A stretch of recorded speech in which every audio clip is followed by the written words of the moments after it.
लाल तू जलाल तू आई वाला को टाल तू। जा पार्टनर, आज से तोर बेड लक खत्म और गुड लक शुरू। जय हो गुरु। पार्टनर ऐसा मुंह काहे लटकौले पड़े? कंडक्टर के नौकरी में भांगड़ा करी का? अरे पार्टनर, तू ये कंडक्टर की नौकरी के छोट बुझले बाड़े। अरे मेहनत करके कमाने वाला आदमी खातिर कोनो नौकरी छोड़ना होला। तू रजनीकांत का जाना तारा ना? अरे यही कंडक्टर की नौकरी करत करत रजनीकांत जी सुपरस्टार हो गई ले।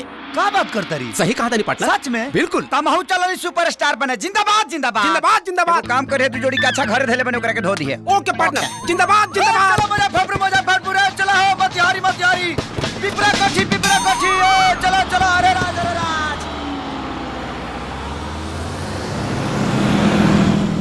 ए टिकट टिकट टिकट है भाई, टिकट दो। हाँ दे दा। आ जाएगा बा सीतामढ़ी। बुलाने के बाद में ले लिया। ठीक बा। बहन जी टिकट। आज पहला बार कोनो कंडक्टर के मुंह से बहन सुन के बहुत अच्छा लागल। देखा ये बहन भाई के रिश्ता बनला से किराया कम ना होई। ठीक बा, मोतीपुर के दे दा। ए रुको रुको रुको। अरे रोक दो भैया।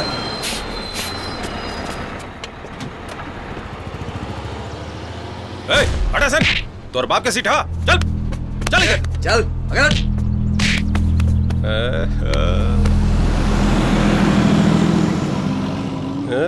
देख बे, मसाला भरल बा।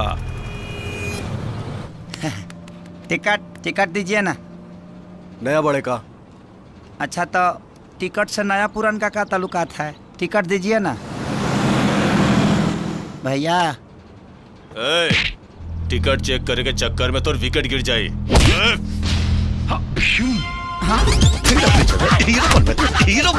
नौकरी चल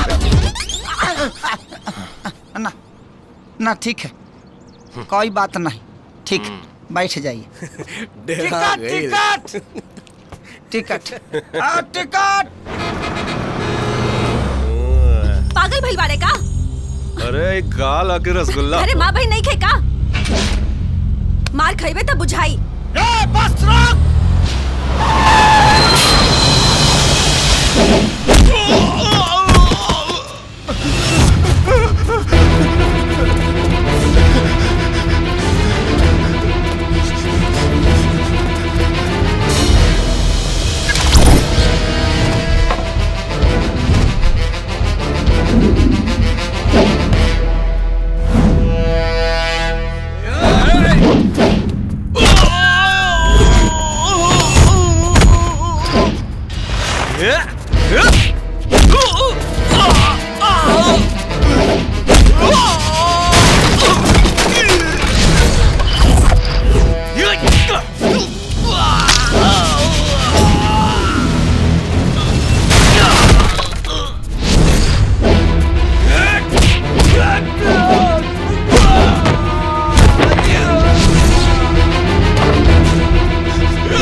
देख ले,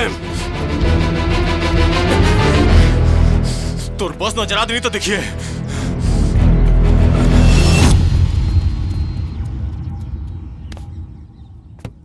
भैया माफ करो, बस रही तो हमरा ढेर कंडक्टर मिली हैं।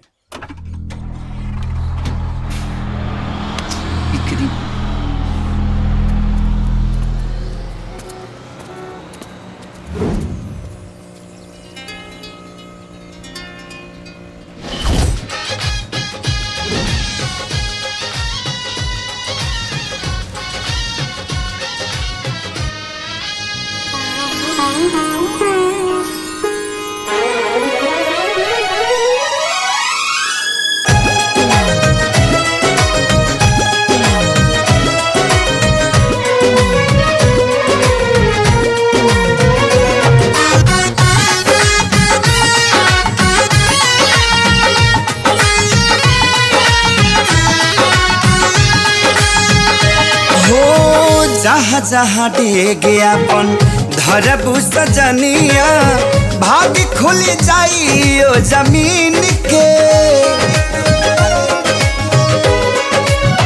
ओ करे तू बनबू कनिया रनिया, लाइल होई किस्मत जे छीन के। तोहरा नहिया के रफ्तारी हद से भी आगे बढ़ल, नहीं मिलबू त जाई पागल खाना। दीवाना बड़ू अनमोले, बड़ू अनमोले ऐसन खजाना, तोहर जोड़ा ना दोसर जाना ना ए जाना। बड़ू अनमोले ऐसन खजाना, तोहर जोड़ा ना दोसर जाना ना ए जाना। अरे मैडम जी,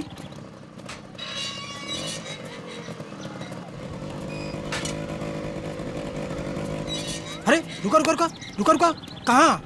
अरे बाद में हमारे के रोकी है भाई, तनी तनी ई बताओ जाओ मैडम के लिए के है? वो ये स्कूल के संगीत टीचर हैं। अच्छा हे रुका, कहाँ का करे? वो कहा ना कि हमारा हारमोनिया के रेडियो खड़ गइल बा, सारे का मप्पा बिगड़ गइल बा। अरे तो वो स्त्री है, कोनो मिस्त्री ना। चल निकल बाहर।